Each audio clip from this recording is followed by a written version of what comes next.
Hello দর্শক, সবাইকে সালাম এবং শুভেচ্ছা জানিয়ে শুরু করছি আজকের টাইম এক্সক্লুসিভ। আশা করি সবাই ভালো আছেন এবং আজকে যে বিষয়গুলো আমরা আলোচনা করব তা প্রথমেই জানাচ্ছি আপনাদের। আজকের বিষয়ের মধ্যে আছে যে মামদানি আলোচনার শীর্ষে আবারও ডেমোক্রেটিক পার্টিতে মামদানির নেতৃত্বে নতুন শক্তির আবির্ভাব এবং কাঁপন ধরেছে পুরনো নেতৃত্বে। এই বিষয়টি আজকে আলোচনা করব এবং চাক সুমার পর্যন্ত নেতৃত্ব হারাতে পারেন, এই ধরনের খবরও আজকে বেরিয়েছে। এই বিষয়টি আজকে আলোচনা করব। গতকালের প্রাইমারিতে কে কত ভোট পেলেন, বাংলাদেশি প্রার্থীদের অংশগ্রহণ ও ক্যাম্পেইন দৃষ্টি কেড়েছে সবার, এই বিষয়টি আজকে আলোচনা করব।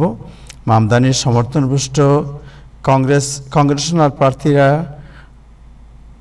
নিউ ইয়র্ক ক্যাপিটাল হিলে আলোচনার তুঙ্গে কী ভূমিকা রাখবেন তারা, পার্টির এই যে নতুন যে সংস্কারে তারা কী ভূমিকা রাখবেন, এই বিষয়টি আলোচনা আমরা করব।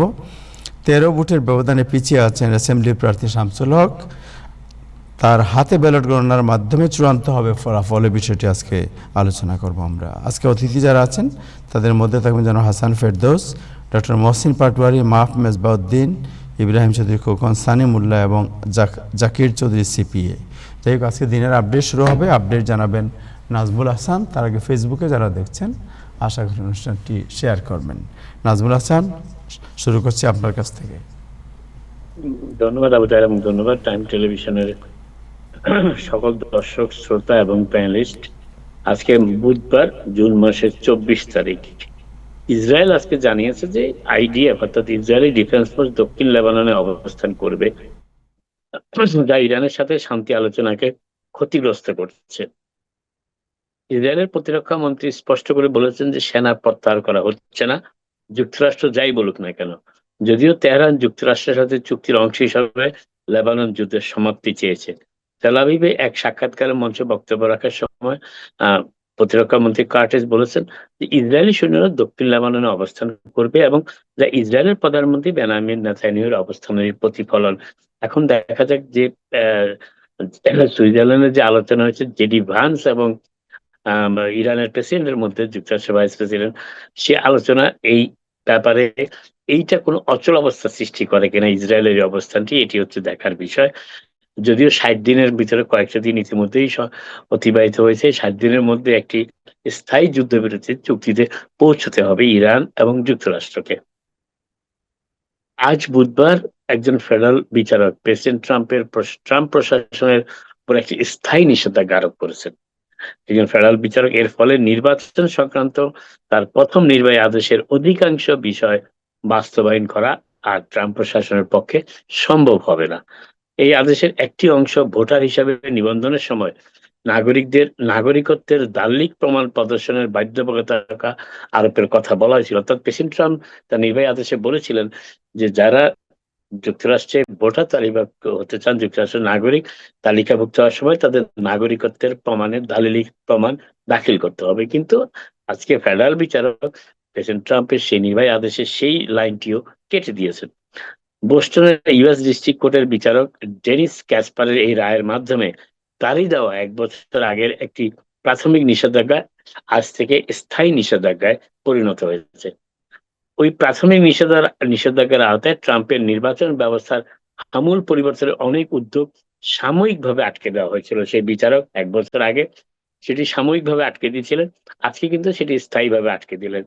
ডেমোক্রেটিক স্টেট গুলোর অ্যাটর্নি জেনারেল যে পরিবর্তনগুলো আটকে দেওয়ার জন্য মামলা করেছিলেন তা সময়ের আগেই দায়ের করা হয়েছে, এমন একটা অভিযোগ করেছিল ট্রাম্প প্রশাসন, এবং ট্রাম্প প্রশাসনের এমন যুক্তি বিচারক ক্যাসপার প্রত্যাখ্যান করেছেন। আজ কারণ হিসেবে বলা হয়েছিল ট্রাম্প প্রশাসনের পক্ষ থেকে যে নিয়মগুলো তখনও কার্যকর করা হয়নি যুক্তরাষ্ট্রের সংবিধান অনুযায়ী।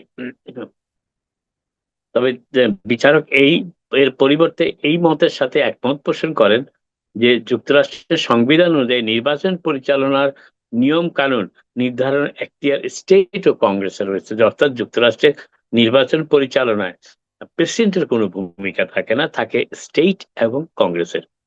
এবং ট্রাম্পের আরোপিত শর্তাবলী ক্ষমতা পৃথকীকরণ নীতির লঙ্ঘন, অর্থাৎ যুক্তরাষ্ট্র সংবিধানে যে সেপারেশন অফ পাওয়ার্স কথাটি উল্লেখ রয়েছে, সেই সেপারেশন অফ পাওয়ার্স এর স্পষ্ট লঙ্ঘন বলে আজকে সেই ফেডারেল বিচারক মন্তব্য করেছেন।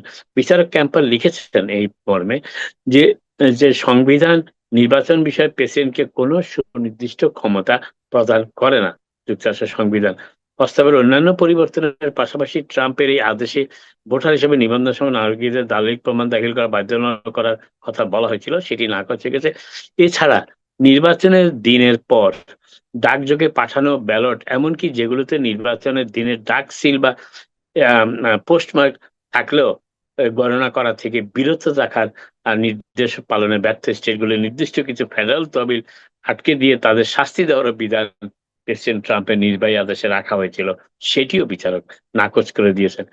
এক বিবৃতিতে নিউ ইয়র্কের অ্যাটর্নি জেনারেল লেটিশিয়া জেমস বলেছেন আজকে যে তিনি কৃতজ্ঞ যে আদালত ট্রাম্পের আমাদের নির্বাচনের নিয়ন্ত্রণ নেওয়ার অসাংবিধানিক প্রচেষ্টা আটকে দিয়েছেন, এবং তিনি এবছরের মধ্যবর্তী নির্বাচনে ভোটাধিকার রক্ষায় কাজ চালিয়ে যাবেন। অ্যাটর্নি লেটিশিয়া জেমস সেটি বলেছেন।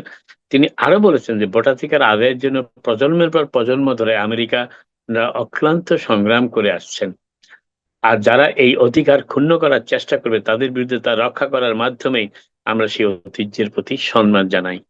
হোয়াইট হাউস এবং বিচার বিভাগের ডিপার্টমেন্ট অফ জাস্টিসের কাছ থেকে এই বিষয়ে মন্তব্যের জন্য বিভিন্ন সংবাদ মাধ্যমের পক্ষ থেকে অনুরোধ জানানো হলো, তাৎক্ষণিকভাবে কোনো সাড়া দেয়নি হোয়াইট হাউস অথবা department of justice.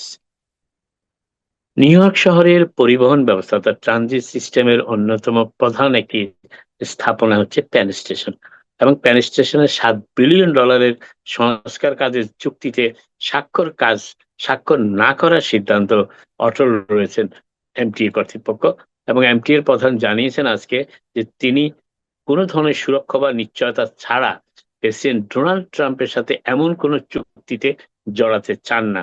Metropolitan transport authority, যে রাষ্ট্রীয় সংস্থাটি শহরের সিটি সাবওয়ে, বাস, লং আইল্যান্ড রেলরোড এবং মেট্রো নর্থ পরিচালনা করে, তার প্রধান নির্বাহী কর্মকর্তা জ্যানন লিভার আজকে এই চুক্তি সমঝোতা স্মারকে যুক্ত হওয়ার অনুরোধ প্রত্যাখ্যান করেছেন। ফেডারেল সরকার তাকে অনুরোধ করেছিল এমটিএ কে সেই পেন স্টেশনের সংস্কার কাজে সংযুক্ত হওয়ার জন্য, তিনি সেটি প্রত্যাখ্যান করেছেন।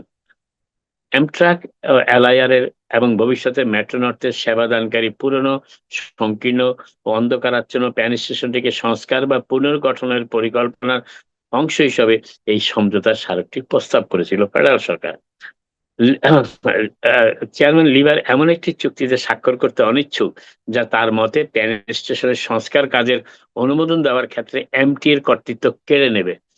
যদিও অ্যামট্রাক আপাতত কাজ এগিয়ে নিতে পারবে, তবু এমটি এর সাথে বিরোধ ভবিষ্যতে নির্মাণ কাজ বিলম্বিত করতে পারে।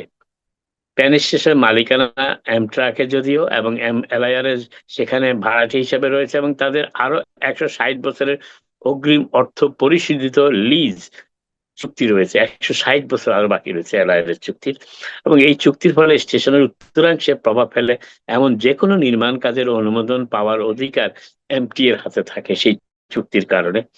একটি সমঝোতা স্মারক অর্থাৎ মেমোরেন্ডাম অফ আন্ডারস্ট্যান্ডিং এ সেই অধিকারকে দুর্বল করে দিতে পারে বলে অ্যামট্রাক বোর্ডের বিশেষ উপদেষ্টা অ্যান্ডি বাইফার্টকে, যিনি এই প্রকল্পের তদারকি করছেন, লেখা এক চিঠিতে লিভার উল্লেখ করেছেন। আজ বুধবার এমটিএ বোর্ডের এক সভায় লিভার এই পরিস্থিতিকে এমন এক ঘটনার সাথে তুলনা করেছেন যেখানে বাড়ির মালিক ভাড়াটিয়াকে জানান যে ভাড়াটিয়ার সম্মতি ছাড়াই তাদের অ্যাপার্টমেন্টের ইজারা বা লিজের শর্তাবলী পরিবর্তন করা হচ্ছে। সবাই তিনি বলেন, নিউ ইয়র্কের রিয়েল এস্টেট বা আবাসন খাতের ইতিহাসে আমি প্রথম ব্যক্তি হতে চাই না যিনি বলবেন আমি ডোনাল্ড ট্রাম্পের সাথে এমন একটি রিয়েল এস্টেট চুক্তিতে জড়াতে চাই যেখানে কোনো ইজারা চুক্তি বা লিজ বা পুরুষ সুরক্ষার কোনো প্রোটেকশনের কোনো ব্যবস্থা নেই, আর কেবল ভাগ্য পরীক্ষার উপর নির্ভর করে চলতে হবে, ঝুঁকি নিব। তিনি আরো বলেছেন, নিউ ইয়র্কের যাত্রীদের জন্য আমরা এমনটা করতে পারি না, সেটিও তিনি আজকে স্পষ্ট বলেছেন যখন ফেডারেল সরকার সেই প্রস্তাব তিনি নাকচ করেছেন পেন স্টেশন সংস্কারের কাজে এমটিএ কে সংযুক্ত করার জন্য। দুর্নীতি তদন্তে নিউ ইয়র্ক সিটির সাবেক মেয়র এরিক অ্যাডামসের চিফ অফ স্টাফকে আজ গ্রেফতার করা হয়েছে। আইন শৃঙ্খলা রক্ষাকারী বাহিনীর একটি সূত্রের তথ্য অনুযায়ী নিউ ইয়র্ক সিটির রাজনৈতিক মহলে সাবেক মেয়র অ্যাডামসের ঘনিষ্ঠ উপদেষ্টা হিসেবে পরিচিত ফ্র্যাঙ্ক ক্যারনকে আজ বুধবার সকালে নিউ ইয়র্কে গ্রেফতার করা হয়েছে। এর আগে ফেডারেল আইন শৃঙ্খলাকারী বাহিনীর কর্মকর্তা তো তার বাড়িতে তল্লাশিও চালিয়েছেন। আজ বুধবার প্রকাশিত ফেডারেল অভিযোগনামা অনুযায়ী নিউ ইয়র্ক সিটির সাবেক মেয়র এরিক অ্যাডামসের সাবেক এই চিফ অফ স্টাফ, ওই কর্মকর্তার ভাই এবং আরো দুজনকে ঘুষ ও অর্থ পাচারের ষড়যন্ত্রের অভিযোগে যুক্ত থাকার জন্য অভিযুক্ত করা হয়েছে। এবং অভিযোগ অনুযায়ী এটি ছিল সিটির অভিবাসী সংকটকে, আপনাদের মনে আছে যখন নিউ ইয়র্ক শহরে মেক্সিকো সীমান্ত অতিক্রম করে হাজার হাজার অভিবাসী নিউ ইয়র্ক শহরে জড়ো হচ্ছিলেন, সেই সময়টারই কথায় বলা হচ্ছে যে সিটির অভিবাসী সংকটকে পুঁজি করে মুনাফা করার একটি অপকৌশল, এই অভিযোগ করা হয়েছে তাদের বিরুদ্ধে। নিউ ইয়র্কের ইস্টার্ন ডিস্ট্রিক্টের ইউএস অ্যাটর্নি ডিস্ট্রিক্ট কোর্টে দায়ের করা এই অভিযোগপত্রে ক্যারনের ভাই অ্যান্থনি ক্যারন এবং তার কর্মী ক্রিস্টাল চেন এবং ইয়ান ও জুর বিরুদ্ধে অভিযোগ আনা হয়েছে। ফ্র্যাঙ্ক ক্যারনের আইনজীবীরা এক বিবৃতিতে বলেছেন যে রাষ্ট্রপক্ষের পদক্ষেপটি ছিল সম্পূর্ণভাবে ভুল পথে পরিচালিত এবং তারা সিটির প্রতি তার সেবামূলক কাজের প্রশংসা করেছেন। আইনজীবীরা আইনজীবী অ্যান্ড্রু গোল্ডস্টেন ও রাসেল ক্যাপন বলেছেন যে নিউ ইয়র্ক সিটিকে এক অভূতপূর্ব অভিবাসী সংকট মোকাবিলায় সহায়তা করার ক্ষেত্রে তিনি গুরুত্বপূর্ণ ভূমিকা পালন করেছিলেন, যিনি আজকে অভিযুক্ত হয়ে গ্রেপ্তার হয়েছেন। কিন্তু এই অভিযোগগুলোর কেন্দ্রবিন্দুতে থাকা অভিবাসীদের জন্য আশ্রয় কেন্দ্র, অর্থাৎ মনে আছে আপনাদের যে 5 স্টার হোটেলে তাদের আশ্রয় দেওয়া ছিল এবং বিভিন্ন হোটেল, সিটির বিভিন্ন হোটেলগুলোতে তাদের আশ্রয় দেওয়া ছিল, এবং সেই আশ্রয় কেন্দ্রগুলোর অনুমোদনের বিষয়টি তার সঙ্গে কোনোভাবেই সংশ্লিষ্ট ছিল না। আইনজীবীরা আরো বলেন, আমরা মনে করি দ্রুত বিচার হওয়া অত্যন্ত জরুরি এবং প্রকৃত ঘটনার প্রবাহ ফ্র্যাঙ্কের নির্দোষিতাই প্রমাণ করবে, যদিও সেটিও তারা বলেছেন। জেফ্রি ম্যাড্রি, যিনি এক সময় নিউ ইয়র্ক পুলিশ বাহিনীর সর্বোচ্চ পদমর্যাদার ইউনিফর্মধারী কর্মকর্তা ছিলেন এনওয়াইপিডি, তাকে কেন্দ্র করে চলা দুর্নীতি তদন্তের অংশ হিসাবে আজ বুধবার নিউ ইয়র্ক পুলিশ বিভাগের বর্তমান ও প্রাক্তন উচ্চপদস্থ কর্মকর্তাদের বাড়িতে তল্লাশি চালানো হয়েছে। বিষয়টি সম্পর্কে অবগত 3জন ব্যক্তির তথ্য মতে পুলিশ তদন্তকারী ও ম্যানহাটনের ফেডারেল কৌশলীদের যৌথ উদ্যোগে পরিচালিত তদন্তগুলোর মধ্যে একটির মূল বিষয় ছিল ঘুষ গ্রহণের অভিযোগ। আর এই তদন্তের সূত্রপাত হয়েছিল প্রাক্তন মেয়র এরিক অ্যাডামসের আমলের পুলিশ প্রধান ম্যাড্রিকে নিয়ে আগের একটি পর্যালোচনার জের হিসাবে। ওই তদন্তের আওতায় যাদের বাড়িতে তল্লাশি চালানো হয়েছে তাদের মধ্যে রয়েছেন প্রাক্তন ডেপুটি কমিশনার তারিক শেপার্ড এবং অ্যাসিস্ট্যান্ট চিফ জেমস ম্যাকার্থি। পুলিশের একটি অভ্যন্তরীণ তথ্য অনুযায়ী গতকাল মঙ্গলবার সন্ধ্যায় চিফ ম্যাকার্থিকে ম্যানহাটন সাউথ পেট্রোল বড়োর প্রধানের পদ থেকে সরিয়ে দেওয়া হয়েছে এবং তাকে মডিফাইড ডিউটি বা সীমিত দায়িত্বের কাজে স্থানান্তর করা হয়েছে। আরসি তদন্তের অংশ হিসেবে বুধবার আজ এফবিআই এজেন্টরা ম্যাডির বাড়িতেও তল্লাশি চালান। সংশ্লিষ্ট দুজন ব্যক্তির মতে গত 2 বছরের মধ্যে অন্তত দ্বিতীয়বারের মতো ম্যাডির বাড়িতে এই তল্লাশি চালানো হয়েছে। ইহুদিদের কি নিউ ইয়র্ক ছেড়ে দেওয়ার সময় হয়েছে, এই প্রশ্ন উঠেছে ইসরায়েল এবং নিউ ইয়র্ক থেকে প্রকাশিত বিভিন্ন ইহুদি বংশোদ্ভূতদের প্রকাশিত সংবাদপত্রের বিভিন্ন কলামে। নিউ ইয়র্ক সিটি ডানপন্থীরা যারা স্পষ্টভাবে নির্বাচনের পরাজয় মেনে নিতে অক্ষম, তাদের ক্ষোভ প্রকাশের উপায় হিসাবে আবারও ইহুদি আমেরিকানদের মধ্যে ভীতি ছড়িয়ে তাদের নিউ ইয়র্ক সিটি ছাড়তে বাধ্য করার চেষ্টা করছে, এমনই অভিযোগ উঠেছে। যদিও অথচ নিউ ইয়র্ক হলো যুক্তরাষ্ট্রের সবচেয়ে বেশি ইহুদি অধ্যুষিত শহর। গতরাতে মেয়র জোহরান মামদানির মিত্ররা New York City Democratic primary নির্বাচনে ব্যাপক ভারে জয়লাভ করেছেন। ক্লেয়ার ভালদেজ ব্র্যাডল্যান্ডার এবং ডারিয়া লাইজা আডিলা শেভালিয়ার, যারা প্রত্যেকেই গাজায় ইসরায়েলের চালানো গণহত্যার নিন্দা জানিয়েছেন, তারা প্রত্যেকেই কংগ্রেশনাল আসনের প্রাইমারিতে জয়ী হয়েছেন, যার ফলে নিউ ইয়র্কের সোশ্যালিস্ট বা সমাজতান্ত্রিক শক্তি আরো সুসংগত হয়েছে। অতীতের সমাজতন্ত্রী নিউ ইয়র্কের ইহুদিরা হয়তো এতে আনন্দে আত্মহারা হতেন অতীতে যদি এই ঘটনা ঘটতো, কিন্তু বর্তমানে রিপাবলিকান দলের শীর্ষস্থানীয় নেতারা চান যেন ইহুদিরা উদযাপনের পরিবর্তে আতঙ্কিত হয়ে পড়ে, অর্থাৎ তাদের ভিতরে ভীতি ছড়ানোর একটা চেষ্টা রিপাবলিকানরা করছেন, এমনই অভিযুক্ত কলামিস্টরা করেছেন। যদিও শেষ করার আগে স্পিড ক্যামেরা চালু করা হচ্ছে নিউ ইয়র্ক সিটি জুড়ে বিভিন্ন সেতু ও টানেলের যেসব এলাকায় নির্মাণ কাজ চলছে, যেখানে 30শে জুন থেকে স্পিড ক্যামেরা চালু করা হবে বলে মেট্রোপলিটন ট্রান্সপোর্ট অথরিটি আজ জানিয়েছে। নির্মাণ কাজে নিয়োজিত কর্মীদের ঝুঁকির মুখে ফেলে এমন বিপজ্জনক গাড়ি চালানো রোধ করাই হচ্ছে এর লক্ষ্য। চালকদের মতে নির্মাণ কাজ চলছে এমন এলাকা দিয়ে দ্রুতগতিতে গাড়ি চালানো একটি সাধারণ ঘটনা বর্তমানে। একজন যাত্রী বলেছেন, আমি প্রতিদিনই সকালে এমনটা দেখি। ভোর 4:30টার সময় গাড়িগুলো তীব্র গতিতে গাড়ি চালায়। এমটি এর এই নতুন পদক্ষেপের আওতায় Bronx Whitestone bridge, Cross Bay Veterans Memorial bridge, Henry Hudson bridge, Hugh L Carey canal, Marine Parkway, Gil Hodges Memorial bridge, Queens Midtown tunnel, Robert F Kennedy bridge, Bronx Throgs Neck bridge এবং Verrazzano ল্যারোস ব্রিজের নির্মাণ কাজ চলাকালীন এলাকাগুলিতে speed camera বসানো হবে। MT এর তথ্য অনুযায়ী 2013 সালে সমগ্র যুক্তরাষ্ট্রে সড়ক নির্মাণ বা মেরামতের কাজ চলছে এমন এলাকায় প্রায় 900 জন নিহত ও 40,000 জন আহত হয়েছেন। নির্ধারিত সময়সীমার চেয়ে ঘন্টায় 10 মাইলের 10 মাইলের বেশি গতিতে গাড়ি চালানোর সময় ধরা পড়লে চালকদের প্রথমে সতর্ক করা হবে।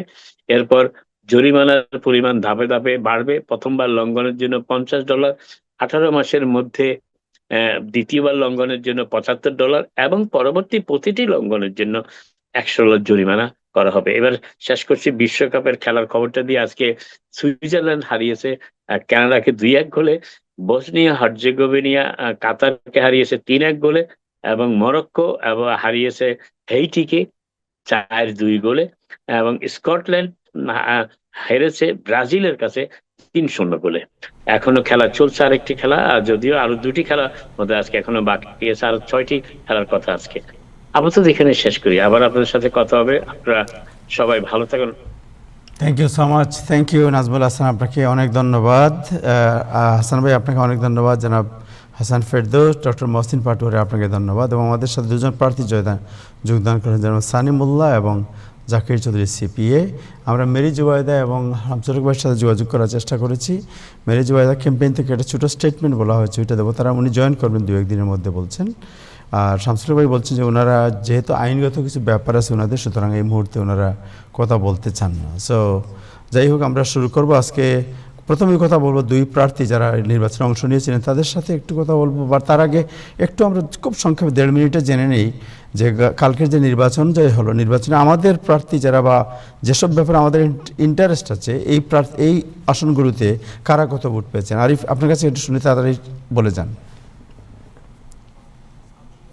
জনাব আবু তাহের, নিউ ইয়র্ক স্টেটের ডেমোক্রেটিক প্রাইমারি নির্বাচনের ফলাফল প্রকাশের পর বাংলাদেশ কমিটি সহ বিভিন্ন মহলে আলোচনা কেন্দ্রভিত্তিতে যারা এসেছেন তাদের ব্যাপারে আমি কথা বলার চেষ্টা করছি।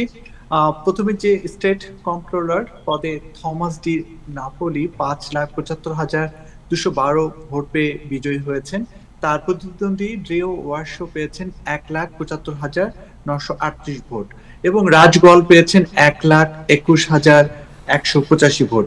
কংগ্রেশনাল ডিস্ট্রিক্ট 7-এর ব্লেয়ার ভালদেস 37,531 ভোট পেয়ে জয়ী হয়েছেন। তার নিকটতম প্রতিদ্বন্দ্বী অ্যান্থনি রেনেসো পেয়েছেন 23,960 ভোট। ডিস্ট্রিক্ট 10-এর মামদানি সমর্থিত সাবেক সিটি কন্ট্রোলার ব্র্যাড ল্যান্ডার 55,060 ভোট পেয়ে বর্তমান কংগ্রেসম্যান ড্যান গোল্ডম্যানকে পরাজিত করেছেন। গোল্ডম্যান পেয়েছেন 28,445 ভোট। ডিস্ট্রিক্ট 6-এর কংগ্রেশনাল গ্যাস ম্যাং পেয়েছেন 18,134 ভোট। তার প্রতিদ্বন্দ্বী চাক পার্ক পেয়েছেন 13,674 ভোট। ডিস্ট্রিক্ট 14-এর congressman Alexandria Ocasio Cortez 30,189 vote পেয়ে সহজ জয় পেয়েছেন। প্রতিদ্বন্দ্বী ফিলিপ গার্সিয়া পেয়েছেন 2,326 ভোট। ব্রঙ্কসের ডিস্ট্রিক্ট 15-এর কংগ্রেস সদস্য রিচি টরেস পেয়েছেন 23,531 ভোট। তার প্রতিদ্বন্দ্বী মাইকেল ব্ল্যাক পেয়েছেন 7,132 ভোট। কংগ্রেশনাল ডিস্ট্রিক্ট 13-এর মামদানি সমর্থিত ডারিয়া লিজা চেভালিয়ার 32,790 ভোট পেয়ে দীর্ঘদিনের প্রভাবশালী কংগ্রেস সদস্য আড্রিয়ানো এস পায়াতকে পরাজিত করেছেন। এদিকে স্টেট অ্যাসেম্বলি ডিস্ট্রিক্ট 30-এর বাংলাদেশি বংশোদ্ভূত প্রার্থী ও সাবেক পুলিশ কর্মকর্তা শামসুল হক পেয়েছেন 2,690 ভোট। তার প্রতিদ্বন্দ্বী প্যাট্রিক মার্টিনেস মাত্র 13 ভোটে এগিয়ে থাকা। সব ভোট হাতে পুনর্গণনা করা হবে বলে এরকম একটি খবর এসেছে। ফল চূড়ান্ত হলে আরো প্রায় 2 সপ্তাহ সময় লাগতে পারে। ডিস্ট্রিক্ট 36-এর ডায়ান বর্ণ পেয়েছেন 9,051 ভোট। বাংলাদেশি প্রার্থী মেরি জুবাইদা পেয়েছেন 1,968 ভোট। ডিস্ট্রিক্ট 87-এ বর্তমান অ্যাসেম্বলি ওমেন কারিনা রেস পেয়েছেন 4,100 ভোট। বাংলাদেশি প্রার্থী জাকির চৌধুরী পেয়েছেন 1,609 ভোট। ডিস্ট্রিক্ট 32-এর নাথান পেয়েছেন ৩,৬১৭ ভোট, বাংলাদেশি প্রার্থী সানি মোল্লা পেয়েছেন ১,৩৭৫ ভোট। ডিস্ট্রিক্ট 38 এর বর্তমান অ্যাসেম্বলি উইমেন জেনিফার রাজকুমারকে পরাজিত করেছেন ডেভিড অরকিন। ডেভিড পেয়েছেন ৩,৭২২ ভোট এবং জেনিফার রাজকুমার পেয়েছেন ২,৫৮৮ ভোট। আমার কাছে এই পর্যন্ত খবর ছিল। Thank you so much. আমার মনে হয় এই প্রার্থীদের নিয়ে আমাদের আগ্রহ ছিল অনেক বেশি। সো আমরা শুরু করি সানিমুল্লাহ আপনার কাছ থেকে। সানিমুল্লাহ, আপনার কাছে জানতে চাই যে কালকের যে ইলেকশনে অংশগ্রহণ এবং এই যে অনুপ্রেরণা, এই বিষয়টি আপনারা মানে কোন বিষয়ের উপর ভিত্তি করে আপনি নির্বাচনে পার্টিসিপেশনের ঘোষণা দিয়েছিলেন এবং হোয়াট ইজ ইয়ার আপনার আজকে এই নির্বাচনের ফলাফলের পরে আপনার আপনার আপনার অ্যানালাইসিস কি আপনাকে দিয়ে? ধন্যবাদ তাহের ভাই, সবসময় আমাদেরকে হেল্প করার জন্য। আমি বরাবরই বলতেছিলাম যে যখন আমরা সকলে বাংলাদেশিরা মুলদার রাজনীতিতে আসি, আপনার যে টিভি চ্যানেলটা আছে সবসময় সবাইকে হেল্প করে থাকেন অন্য মিডিয়ার মতো, বাট আপনি একটু বেশি করে থাকেন সবসময়। ধন্যবাদ টাইম টেলিভিশনকে। আপনারা জানেন যে আমি ক্ষুদ্র ব্যবসায়ী মানুষ, কিন্তু কেন মুলদার রাজনীতিতে আসলাম, আমার লক্ষ্য কি ছিল? আপনারা জানেন যে আমার যে আসনটা অ্যাসেম্বলি সিট 32, এটা আমাদের সাউথ এশিয়ানদের জন্য একটা অনেক অবহেলিত একটা স্থান। কারণ এখানে যে ব্ল্যাক আমেরিকান কমিউনিটি রয়েছে, ওদের কংগ্রেস, ওনারাই অ্যাসেম্বলি রান করে, ওনারা আপনার ডিস্ট্রিক্ট লিডার বলেন, দেন আপনার সিনেট বলেন, দেন আপনার কাউন্সিল বলেন। এটা আমাদের কোনো সমস্যা না, আমার পার্সোনালি কোনো সমস্যা ছিল না। বাট একটা সমস্যা ছিল, এই যে ওদের স্টাফ, এই যে ওদের অফিস, নন প্রফিট যে মানিটা আসে, এটা কিন্তু আমাদের কমিউনিটিকে কখনো ওরা হেল্প করে না। এই যে একটা ইকুয়াল রাইটস, এই রাইটসটার জন্য আমি নিজে মানে দায়িত্ব থেকে অনেকের সাথে কথা বলে যে যদি আমরা পাস বা ফেল এটা জানি না, বাট আমরা যদি একটা ফাইট করতে পারি, আমরা যদি নির্বাচনের জন্য নিজেকে ঘোষণা দিতে পারি, এন্ড আমরা একটা যদি পর্যায়ে ওদেরকে অ্যাটলিস্ট ক্যাম্পিংটাকে একটা চমৎকার জায়গায় নিয়ে যেতে পারি, হয়তোবা এখানে ওরা আমাদেরকে কাউন্ট করবে। এবং এটার রেজাল্ট কিন্তু আলহামদুলিল্লাহ আমরা পেয়েছি। কেমন পেয়েছি? আরেকটা কথা বলে রাখা হলো তাহের ভাই, সেটা হলো যে আমার যে আসনটা ছিল, আমি কিন্তু আর্লিয়ার আপনার এখানে দেখবেন যে আমি ক্যান্ডিডেট ঘোষণা করছিলাম লাস্ট ইয়ার সেপ্টেম্বরে। তখন কিন্তু বিবিএন কুক ছিল। তো বিবিএন কুককে লাস্ট 35 ইয়ার্স এই আসনটা তো উনি অ্যাসেম্বলি উইমেন ছিল। কিন্তু আমি যখন দীর্ঘদিন থাকার পর, আপনারা জানেন যে 88 ইয়ার্স ওল্ড, বিভিন্ন সময় উনি হসপিটালে থাকে। ইভেন দা আপনার আলবেনিতে কিন্তু অনেক সময় অ্যাসেম্বলিতে যোগদানও করতে পারে না, কিন্তু তার একটা ভোট ব্যাংক ছিল নাইসা হাউসের, ওটার মাধ্যমে উনি সবসময় নির্বাচিত হইতো। কিন্তু আমি যখন ওই কমিউনিটির সাথে যোগাযোগ করি 1 বছর আগে, আপনার ওইখানে সিভিক অ্যাসোসিয়েশন গুলোর সাথে আমি যোগাযোগ করছি, দেন আপনার নন প্রফিট অর্গানাইজেশন গুলোর সাথে যোগাযোগ করছি, নাইসা ম্যানেজমেন্টের সাথে যোগাযোগ করছি যে এটার একটা পরিবর্তন দরকার। তখন ওরা কিন্তু আমাকে কমিটমেন্ট করছে যে হ্যাঁ, আমরা একটা পরিবর্তন চাচ্ছি, তুমি আসো। যেন সেপ্টেম্বরে আমি যখন ফাইলিং করি, আপনার দেখবেন হুট করে জানুয়ারিতে উনি ডিক্লেয়ার করে যে উনি রিটায়ারমেন্ট করবে। ওই মুহূর্তে 7 জন ক্যান্ডিডেট ঘোষণা দেয়। তারপর কিন্তু আস্তে আস্তে ওদের যে কমিউনিটি আছে, ওরা কিন্তু আমার কাছ থেকে কমিটমেন্ট থেকে ফিরে আসে। একটা কারণ হলো ওদের এখন চয়েস হয়ে গেছে। তখন তারা বিবিএন কুকের বিরুদ্ধে ছিল যে 35 ইয়ার্স হচ্ছে কোনো ডেভেলপ করতেছে না, কিছু না। এবং তারপরে নাইসা হাউস গুলোতে কমিউনিটি সেন্টার কমিটমেন্ট, অনেক টাকা পয়সা আটকে গেছে, অনেক ফান্ড বিতর্ক আছে এখানে আপনারা দেখবেন। তো আমি কিন্তু ওই প্ল্যান মাফিক আগাচ্ছিলাম যে ওদের সাহায্য আমি নেবো, আমার কমিউনিটির আমি সাহায্য দেন। তখন ওরা 4-5 জন ক্যান্ডিডেট হয়ে গেল, আমার আসলে আপনারা জানেন আমরা 5 জন ক্যান্ডিডেট ছিলাম। তখন কিন্তু ওদের একটা চয়েস দাঁড়াইছে। ওই মুহূর্তে আমার জন্য একটা অনেক বড় ঝুঁকি হয়ে দাঁড়াইছে নির্বাচনটা। কিন্তু যেই মুহূর্তে আমি আগায় গেছি, আমার কিন্তু ফেরার পথ ছিল না। তখন আমি আমার কমিউনিটি যারা লিডার ছিল তাদেরকে সাথে নিয়ে কথা বলে আমি কাজটা শুরু করছি। সো আমি প্রথমে থ্যাংক ইউ দিতে চাই আমার কমিউনিটিকে। দেখবেন, আমি জানি না অন্যান্য প্রার্থীর ব্যাপারে, কিন্তু আমি 100% কনফার্ম আমাকে আপনাদের সামনে করতেছি, বাংলাদেশ সে আমেরিকান কমিউনিটি আমাকে সর্বোচ্চ আমার এলাকাতে আমাকে সহযোগিতা করেছে। তাদের সময়, তাদের পয়সা, সব কিছু দিয়ে আমাকে হেল্প করেছে। আমি তাদের কাছে চিরকৃতজ্ঞ। এইভাবে প্রতিটা বাংলাদেশিরা যদি এগিয়ে আসে, আমার মনে প্রতিটা জায়গায় কোন একটা গুড রেজাল্ট আসা প্রয়োজন। এবং আপনারা দেখবেন যতবার আমি টাইম টেলিভিশন আসছি বা অন্যান্য টেলিভিশন মিডিয়াতে, আমি কিন্তু বারবার একটা কথা বলছি যে আমাকে তো আপনারা ভোট করবেন, পাশাপাশি আমাদের আরো 4 জন বাংলাদেশি আছে, তাদেরকে আপনারা ভোট করবেন। আমি কোনোদিনও ভুলি না এই শব্দটা বলতে, যে অন্যদেরকে ভোট করার কথা। আমি সবসময় বলতাম যে আমাদের সকলে যে যে অবস্থা আছেন আপনারা ভোট করবেন। সো এই জন্য আমার আশা নির্বাচনে, but still we are fighting. যেহেতু কমিউনিটিতে আছি, কমিউনিটিতে কাজ করতেছি, আমি মনে করি যে এটা জাস্ট একটা সূচনা। হারটাকে যদি বলেন, আমি সহজভাবে নিয়েছি। এর জন্য সহজভাবে নিয়েছি, এখানে প্রাপ্তি অনেকগুলো প্রাপ্তি।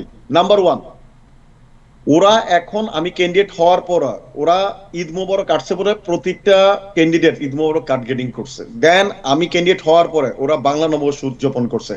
আমি বাংলাদেশি ক্যান্ডিডেট হওয়ার পরে ওরা এখন আমাদের যে এলাকাটা আছে এই এলাকাতে আসা শুরু করছে। এবং আপনারা শুনবেন 19টা পুল ছিল, 6টাতে কিন্তু আমি ভোট ওদের ওদের 4 জনের চাইতে বেশি ভোট পাইছি। 6টা পুলকে আমি লিড করছি এখানে। দ্যাটস মিন আমার বাংলাদেশি ভাই বোনেরা সবাই আমাকে হেল্প করছে। আমি টাইম টেলিভিশনের মাধ্যমে আবারও আমি কৃতজ্ঞ আমার বাংলাদেশি ভাই বোনদের কাছে, যারা আমাকে ফান্ডরাইজ দিয়ে হেল্প করছে, যারা আমাকে শ্রম দিয়ে হেল্প করছে। স্পেশালি থ্যাঙ্কস নেক্সট জেনারেশনকে। নেক্সট জেনারেশন আপনারা জানেন 20-30 কিডস আমার জন্য কাজ করছে লাস্ট 1 মান্থ। বৃষ্টি ছিল, রৌদ্র ছিল, তো আস্তে আস্তে সবকিছু ইমপ্রুভ হচ্ছে। ইজ অসম, জাস্ট মি আমাদের ডে বাই ডে সবকিছু ভালো হচ্ছে। বাট একটা কষ্ট রয়ে গেছে, সেটা হলো শামসুল হক ভাই অনেক স্বল্প ভোটের ব্যবধানে হেরে গেছে। আমি বলবো না এখনো যে হেরে গেছে, যেহেতু উনি চ্যালেঞ্জ করছে, একটা গুড রেজাল্ট আসতে পারে আমার ধারণা। আমি দোয়া করি অ্যাটলিস্ট আমাদের একজন আলবেনিতে যাক। Thank you so much. আপনি কি আপনার এরপরে কি আপনি পলিটিক্সে থাকবেন, না পলিটিক্সের সাইডে মানে আপনার ব্যবসায় আবার ফিরে যাবেন? না না, আমি এর চেয়ে তো বড় চিন্তা করতেছি। আলহামদুলিল্লাহ, দেখতে পারবেন চমক আছে। Right, okay, thank you so much. Zakir Chowdhury CP, আপনার কাছে সংক্ষেপে জেনে নেই, সো যেটা আপনি কিভাবে অনুপ্রাণিত হলেন এই নির্বাচনে আসার ক্ষেত্রে, এবং কেন আপনার, what is your main objective to participate in this election, এবং আপনার আজকের রিয়েলাইজেশন কি? থ্যাংক ইউ তাহের ভাই, থ্যাংক ইউ অন্যান্য প্যানেলিস্টদেরকে, এবং থ্যাংক ইউ টাইম টেলিভিশনের সকল দর্শকদেরকে যারা এই মুহূর্তে দেখতেছেন অথবা পরবর্তীতে প্রোগ্রামটা দেখবেন। দেখেন তাহের ভাই, আমি আগে বলছি, এখনো বলতেছি যে মনে করেন I am not a career politician. আমার কিন্তু ক্যারিয়ার ছিল না পলিটিশিয়ান। লাস্ট 1 ইয়ার যখন আমি রিয়েলাইজ করছি যেমন আমাদেরকে তারা যেভাবে ট্রিটমেন্ট করে, অথবা আমার যে সার্ভিস আমি যে প্রোভাইড করি as a CPA services to my district, যারা আমাদের এখানে আছে যেমন সিঙ্গেল প্যারেন্ট, তারপরে বোথ ওয়ার্কিং ফ্যামিলিজ, তারপরে small business, minority owned, women owned, like struggle যে আছে, like public safety, like in our areas, like all those story কিন্তু আমি আমার ক্লায়েন্টদের কাছ থেকে আমি যখন শুনি তখন মনে হয় যে লাইক না, ডু সামথিং ইন বিগার পর্যায়ে। এবং বিগার পর্যায়ে করতে গেলে মনে করেন আপনাকে একটা অফিস রান করতে হবে। বিকজ আমি ব্যক্তিগত পক্ষ থেকে আমি হয়তো বা 1 জন 2 জন অথবা 5 জন অথবা 10 জন ক্লায়েন্টকে আমি হেল্প করতে পারি, বিভিন্ন ইনফরমেশন দিয়ে অথবা হেল্প করতে পারি। But in a bigger way, bigger community way, bigger impact যদি আমি করতে চাই, তাহলে we need a representation, we need run for N office, right? So যখন আমাদের স্পেসিফিক্যালি যখন বাংলাদেশি এথনিসিটি আসে, তখন আমি বলবো যে দেখেন তাহের ভাই, লাইক আমাদের এইখানে আমাদের যে ইয়াং ট্যালেন্টেড যে আমাদের যে কিডস গুলো আছে বা ইয়াং নেক্সট জেনারেশন আছে, অনেকেই কিন্তু প্রফেশনাল, লাইক আপনার doctor, lawyer, engineer, businessman, like আপনার প্রফেসর, লাইক অনেকে অনেক ভালো ভালো প্রফেশনাল কাজ করে। বাট যখন আপনার রিপ্রেজেন্টেশনটা আসে, আমাদের কিন্তু কোনো রিপ্রেজেন্টেশন নাই। আমি মনে করি যেমন একটা সার্কেল যদি থাকে, তাহলে সার্কেলটা ফুল হচ্ছে না, because of one side is still missing right now, right? So এটা আমার মেসেজ ছিল যে লাইক আমাদের বাংলাদেশি যারা ইয়াং যারা আছে, তাদের মধ্যে একটু দেয়া, মেসেজ দেওয়া যে ইয়েস, ক্যারিয়ার, আপনার পড়ালেখা, আপনার আপনার টপিক, আপনার ফিল্ড, যে কোনো কিছু হতে পারে। But at the same time তারাও কিন্তু মনে করেন একটা বিগার পর্যায়ে কমিউনিটিকে হেল্প করার জন্য they can also be a politicians, so that they can help in a bigger arena. So এটাই ছিল আমার মেইন উদ্দেশ্য যে কেন আমি এই ফিল্ডে আসলাম। নাও কালকে কিন্তু আমাদের রেজাল্ট শেষ হয়েছে ডেমোক্রেটিক প্রাইমারিতে, সেখানে আমি অ্যারাউন্ড 30% ভোট পাইছি ওভারঅল। এটাকে আমি কিভাবে দেখি? এটাকে আমি ভেরি পজিটিভ ভাবে দেখি, এবং আমি এক্সট্রিমলি স্যাটিসফাইড এবং প্রাউড আমার জন্য, আমার ফ্যামিলির জন্য, এবং আমাদের বাংলাদেশি কমিউনিটি ব্রঙ্কসবাসীদের জন্য। বিকজ হলো গিয়ে যেমন আমরা কিন্তু যখন আমাদের রেসটা শুরু করি, যেমন আমরা শুরু করছি একজন ইনকামবেন্টের এগেইনস্টে, যেখানে মনে করেন আমাদের লেস দেন 1% চান্স ছিল, ওইখানে আমরা 30%-এ চলে আসি। That's a huge achievement. Number 2, like আমাদের ইনকামবেন্ট, আমরা নতুন হওয়ার পরেও আমরা যেভাবে ক্যাম্পেইনটা রান করছি, আমাদের ইনকামবেন্টকে এই প্রথম বাংলাদেশি হাউজে নকডোর করতে দেখা গেছে যে ভোট চাওয়ার জন্য। এই প্রথম ওনাকে দেখা গেছে যে সাবওয়েতে এসে ফ্লায়ার বিতরণ করছেন আমার মতো। এই প্রথম আমি দেখছি যে ওনাকে লাইক আপনার mayor Mamdani Congress women, council women, এর সবার কিন্তু মনে করেন আমরা এন্ডোর্সমেন্ট নিয়ে এটা আবার স্পেসিফাই করতে হচ্ছে ভোটারের সাথে, মানে উনি এন্ডোর্সমেন্ট করছেন, উনি এন্ডোর্সমেন্ট করছেন।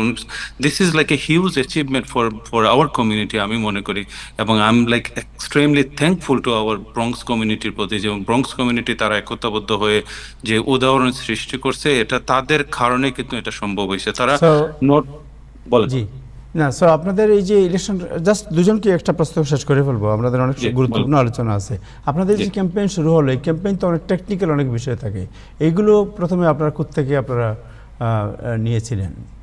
আমি আমি আমি বলি প্রথমে, লাইক সো যেহেতু আমি আই ওয়াজ লাইক নিউ, আমার that was my first year, এবং বাই প্রফেশন আমি সিপিএ ছিলাম। সো যার কারণে কিছু কিছু টেকনিক্যাল জিনিস আমি নিজে হ্যান্ডেল করতে পারছি, বাট এটা এনাফ ছিল না। সো এই ক্ষেত্রে আমি আমার ফার্স্ট হ্যান্ড যে আমি দেখছি, যেমন আমাদের বাঙালিদের মধ্যে কে আগে রান করছেন অথবা কার এক্সপিরিয়েন্স আছে, আমি বলতে দ্বিধাবোধ করব না এখানে। যেমন মেরি বাবি, লাইক মানে মেরি জুবেদা বাবি, ওনাকে আমি কিন্তু মনে করেন আপনার কল দিতাম, অনেক কল দিছি, এবং ওনাকে স্পেশাল থ্যাঙ্কস জানাতে চাই। বিকজ অফ ওনার ইনসাইড ইনফরমেশনের কারণে আমাদের মতো নতুন ক্যান্ডিডেট অনেক মনে করেন ইনফরমেশন পাইছে, এবং আই ট্রাই মাই বেস্ট আমি যেটা পাইছি যাতে আমাদের অন্য কোনো ক্যান্ডিডেট যদি থাকেন তাদের কাছে মানে পাস করে। Because I believe that individual একজন বেশি অ্যাকমপ্লিশ করতে পারবে না, যখন ইচ অ্যান্ড এভরিওয়ান যখন আরেকজনকে হেল্প করে, দেন অনলি ক্যান লাইক মানে we can achieve bigger. Thank you so much. জি, ইব্রাহিম চৌধুরী আসছি, সানিউল্লাহ কিছু বলবেন, শেষ করবো আপনাদের। জি, thank you so much Taher ভাই। আরেকবার অ্যাকচুয়ালি আমি জাকির ভাইয়ের সাথে একমত, আমাদের একটা চমৎকার সম্পর্ক ছিল। আমরা যখন নির্বাচনটা করি নতুন, আমিও জাকির ভাইকে কল দিতাম, জাকির ভাই এটা কিভাবে করতেছেন আপনি। দেন স্পেশালি থ্যাংক ইউ মেরি আপাকে, আমি যেহেতু আপা ডাকি, মেরি আপা এত চমৎকার হেল্প করছে, ডে নাইট নাইট নাইট, ওনার পুরো এক্সপিরিয়েন্সটা আমাদেরকে দিছে, অ্যাটর্নি বলেন, আদার্স পার্ট গুলা বলেন। আর ক্যাম্পিং এ আমার স্পেশালি কিছু এক্সপিরিয়েন্স লোক ছিল যারা পূর্বে কাজ, আমি নিজেও পূর্বে কিছু ক্যাম্পিং এর সাথে কাজ করছি, অলমোস্ট 1 ইয়ার তো আপনার জোরান ক্যাম্পিং এ আমি কাজ করছি। তো যার জন্য আমার অভিজ্ঞতা পাশাপাশি কিছু অভিজ্ঞ লোক ছিল আমার সাথে, যার জন্য আলহামদুলিল্লাহ একটা জিনিস আপনাদেরকে বলতে পারি যে আমরা যারা এবার ইলেকশনটা করছি অনেক বড় অ্যাচিভমেন্ট। এটা দ্বিতীয়ত আপনার আমার কাছে মনে হয়, আমি জানি না, আচ্ছা শামসুল হক ভাই যে অবস্থানে আজকে এই যে 13 ভোটের ব্যবধান, এটার যাত্রার কিন্তু মেরিয়াপার ইলেকশন, এটা যাত্রা কিন্তু জয় ব্যয়ের ইলেকশন। ওনারা যদি ইলেকশন গুলো না করতো তাহলে কিন্তু আজকে আমরা সাহস করতে পারতাম না। থ্যাংক ইউ আমার টাইম টেলিভিশনের মাধ্যমে ওনাদেরকে আমি জানাই, পূর্বে যারা নির্বাচন করছেন এবং আমাদের একটা পথ করে দিয়েছেন। তো সামনের দিনগুলো আমাদের জন্য চমৎকার আসবে, বিকজ এখন আমাদের টিম আছে, এভরিথিং সেট আপ আছে আলহামদুলিল্লাহ। নতুন গড়তে গিয়ে অনেক সময় লাগছে, বাট ইনশাল্লাহ আই থিংক Thank you. বাংলাদেশিদের জন্য অনেক চমৎকার সময় অপেক্ষা করতেছে। থ্যাংক ইউ অ্যান্ড কংগ্রেচুলেশন আপনাদের যে আসলে বাংলাদেশের ক্যান্ডিডেট যারা, যদিও বুটের রেশিও যদিও যাই হোক, বাট দেয়ার ক্যাম্পেইন কোনো ধরনের বিতর্কিত কোনো বিষয় আমরা দেখিনি, কোনো রিপোর্ট বা কোনো কিছু, এবং বুটের যে ratio is not so bad. Thank you so much. আমি লাস্টলি একটা জিনিস একটু অ্যাড করতে চাই যদি আমাকে অ্যালাউ করেন, লাইক জি জি, খুব সংক্ষেপে 30 second. also Shamsul bhai was like very handy for us as well, because হলো কি ওনার প্রফেশনাল টিম যেভাবে হেল্প করছে, উনি কিন্তু অনেক ইনফরমেশন আমাদেরকেও শেয়ার করছেন। So that was also helpful for the, আমি শামসুল ভাইকে candidate was they help Yes. Each other. Thank you so much. Yes, yes, thank you. Ibrahim ভাই কিছু বলতে চাচ্ছেন, খুব সংক্ষেপে যদি এই বিষয়ে কিছু বলতে চান। একদম সংক্ষেপে শুনেন, এই যারা আমাদের নির্বাচনে প্রতিদ্বন্দ্বিতা করছেন তারা আজকে তারা যে বক্তব্য দিলেন তাদের জন্য আমার full respect, they are going to a politician. কিন্তু আমি ভাই খুশি না, এই 40 বছর থেকে প্রত্যেকবারই যে আমি আবার পরের বার পারবো, এখন তো আমার এখন পর্যন্ত আমাদের কোনো অর্জন নাই। এই অর্জনের লোকে দায়ী কারা? আমরা যারা ভোট দিতে যাই নাই, আমাদের ঐক্যবদ্ধভাবে আমরা কাজ করতে পারছি। তো এখানে আনন্দের কিছু নাই। এজ এ কমিউনিটি তারা প্রার্থী, তারা নিজেরা চেষ্টা করছে, মানে সে একা লড়াই করছে, আমরা কেউ কেউ গেছি, কিন্তু সম্মিলিত ভাবে আমরা বাঙালি এমন এক জাত, মানে আমার বনভোজনের তারিখ বলি না, কিন্তু কালকে আপনি নির্বাচনের দিন আপনি মানে ফোন করিয়া দেখবেন দুপুরে অনেকে কইছে ও আজকে নাকি ভোট, আবার এই 2 দিন আগে সে কমিউনিটির নেতা, 2 দিন আগে সে ওই ছবি উঠায়। তো এইসব নিয়ে আলোচনা দরকার, এবং আমি মনে করি আগামীতে আমাদের ইলেকশনে আমাদের বুটে যাওয়ার জন্য আমাদের সমস্ত লোকজনকে কিভাবে করা যায়, এগুলো এই আমাদের প্রথাগত ক্যাম্পেইন যেটা, এই ক্যাম্পেইনে হবে না। এটা আমাদের এই লোকজনকে কিভাবে আপনার বাধ্য করা, মানে নিয়েতে যাওয়া দরকার হলে বনভোজনের দাওয়াত দেওয়া, আর এই ফেসবুকে দোয়ার দরখাস্ত করিলাম মানে এটা করে আমাদের কমিউনিটিকে আর বুটে নিতে পারবেন না। আর এই প্রত্যেকবার আমরা খালি এই সালিমুল্লাহরে আর জাকির চৌধুরী আর মেরি জুবাইদের কইবো যে এইবার ভালো হয়েছে, আপনারা আগামী বছর ভালো করবেন, এগুলা সস্তা কথাবার্তা অনেকেই বলবেন, আমিও বলতে অসুবিধা নাই, কিন্তু আমার দুঃখটা এই জায়গায় যে এই মুর্শেদ আলম দিয়ে একবার কথা শুরু করলেন যে আমরা এইবার শুরু করলাম, এই আজকে 40 বছরে আমাদের শুরু কি আর শেষ হয় নাই? আমরা এই 13 বুটের জন্য এখনো হারি, আমাদেরকে লজ্জা করে না? ধন্যবাদ, আমি আর কথা বলতে নাই, আমার আর বলেন না, আমার আমার অন্য মনে হয় লাইনে চলে আমিন যেতে। মেহেদী ভাই আপনি কিছু বলবেন এই বিষয়ে, জাস্ট সংক্ষেপে যদি একটু বলে দেন, খুব সংক্ষেপে 1 মিনিট। আসসালামু আলাইকুম সবাইকে। তাহের ভাই, thank you for letting me in. আমি সবাইকে শুভেচ্ছা এবং সালাম জানাচ্ছি। আমার একটা ছোট্ট মেসেজ এটা দেওয়ার জন্য, আমি আমাদের ইব্রাহিম ভাইয়ের সাথে একমত। আমরা ক্যান্ডিডেসি ঘোষণা করি তার আগে একটু হোমওয়ার্ক করার ভীষণ দরকার। Please do so. অদূর ভবিষ্যতেও যারা রান করার জন্য চিন্তা করবেন, লেটস ডু ইট লিটল। আমরা যদি নিজেরা একটু কমিউনিটির সাথে, অন্য কমিউনিটির সাথে, মেহেদী ভাই, অফিসিয়ালদের সাথে আমাদের একটু- কমিউনিটিকে দিয়ে শুধু আপনি ইলেকশন উইন করতে পারবেন না। কমিউনিটি লিগে এটা it should have a multicultural আপনার কমিউনিটি মুভমেন্ট। আমাদের কমিউনিটি আপনার তো এক্সপিরিয়েন্স, আমাদের কমিউনিটির বুট কত আছে, আর বুট দিতে যায় না আপনি দেখেন গতকালকে যে ইব্রাহিম ভাই বললেন, গতকালকে আমরা অনেককে ফোন করি, তারা বুটের বাঙালি এখানে ইলেকশনের ক্যাম্পেইন আসছে, বুটের দিন তার মনে নাই কোন দিন বুট। সো আপনি এই কিভাবে কি কাজ করবেন? আপনি মনে হয় আমাকে ব্যাপারটা বুঝতে পারেননি। আমি হোমওয়ার্ক বলছি আমার কমিউনিটির সাথে না। আপনি একটা মাল্টিকালচারাল কমিউনিটিতে বাস করতেছেন, সেখানে অন্য সমস্ত কমিউনিটির সাথে আমি হোমওয়ার্কটার কথা মেনশন করতেছি, যেটা নাকি আপনি হয়তো বুঝতে ভুল করছেন যে আমি বলছি আমাদের বাংলাদেশি কমিউনিটি। আপনি কখনোই বাংলাদেশি কমিউনিটির ভোটের উপরে নির্ভর করে ইলেকশনে যাবেন না। যদি আমরা সবাইও ভোট দিতে যাই তারপরেও আমরা পাস করব না, ওটা সুনিশ্চিত। কারণ আমাদের ভোটের সংখ্যা কিংবা অংশগ্রহণ সেটা অত্যন্ত অপ্রতুল, সেটা কোনো একজন ক্যান্ডিডেটের জন্য কোনো অবস্থাতে না। কিন্তু যদি একটা লিঙ্ক করা যেতে পারে, একটা কোয়ালিশন করা যেতে পারে, আমাদের আরো ওই এলাকার যেই টিমটা, যেই নেইবারহুড, যেখানে যেই কমিউনিটিটা স্ট্রং, তাদের সাথে একটা লিয়াজো করতে হবে, সেখানে গিয়ে কাজ করে তাদের সাথে একটা সম্পর্ক স্থাপন করতে হবে, তাহলেই আমাদের বিজয় আসবে। যে ব্যাপারে আমি বলবো, যেখানে আমাদের এই যে শামসুল ভাইয়ের যে আমরা একেবারে এই যে বিজয়ী ধরে নিচ্ছিলাম, সেখানে কিছুটা পিছিয়ে আছি। এখন আমরা দোয়া করি আল্লাহর কাছে, করতেছি যে কোনোভাবে এটা আমাদের আরো যে ব্যালেট গুলো আছে, মেইল ইন ব্যালেট আছে, অ্যাবসেন্টি ব্যালেট আছে, ওইগুলি কাউন্ট করলে যদি আমাদের একটা সুফল আমরা পেতে পারি। কিন্তু এই যে উনাকে নিয়ে যে সুফলের চিন্তাটা করতেছি, সেটাও কিন্তু ওনার ওই অর্জন থেকেই। উনি একটা নির্দিষ্ট কমিউনিটিকে উনি ওইখানকার যে অর্গানাইজেশন গুলো আছে, ওইখানকার যারা কাজ করে তাদের সাথে ওনার ভালো একটা সম্পর্ক থাকার পরেও আজকে আমাদের এরকম নেক এন্ড নেক ফাইট করতে হচ্ছে। তো এবার চিন্তা করে দেখেন, যারা ওইগুলো ছাড়া যে কোনো ভাবে কোনো ইলেকশনে যাবেন, তাদের অবস্থাটা কি হতে পারে। আর আমি মেরি ভাবির কথা আবারও বলি, ওরা চালাকি করে রিডিস্ট্রিক্টিং করছে। উনার এর আগে যেই সফলতা ছিল সেটা ধ্বংস করার জন্য উনাকে করা হয়েছে কি, ওই আমাদের এলজিবিটি কমিউনিটি অধ্যুষিত যে অংশটুকু আছে সেটা ওনাকে জুড়ে দেওয়া হয়েছে। এই জন্য ওই গতবারের রানা আর উনার যেই রেজাল্টটা ছিল সেটা যোগ করে এইবার উনি পেয়েছে। কিন্তু ওরা আরো চেতে গিয়ে এটাকে 8,000 থেকে 9,000 করে ফেলছে। তো এগুলি বিভিন্ন ভাবে এখানে আরো অ্যানালাইসিস আছে আপনার। মনে করেন যে আজকে যদি আপনার প্রার্থী মেরি জুবাইদাকে আপনার মেয়র মামদানি এন্ডোর্স করতো, তাহলে ভোট কি হতো, কে পাস করতো? না, ওটা উনি করবেন না। কারণ উনি যাদের সমর্থন নিয়ে যাদের সমর্থন নিয়ে উনি মেয়র হয়েছেন, তাদের এগেইনস্টে নিশ্চয়ই উনি যেতে পারবেন না, উনি যাবেন না। কারণ উনার ওই কাজগুলো উনি এন্ডোর্স করছে অন্য একজনকে, একজন আননোন লোককে, যে একজন আনলোক।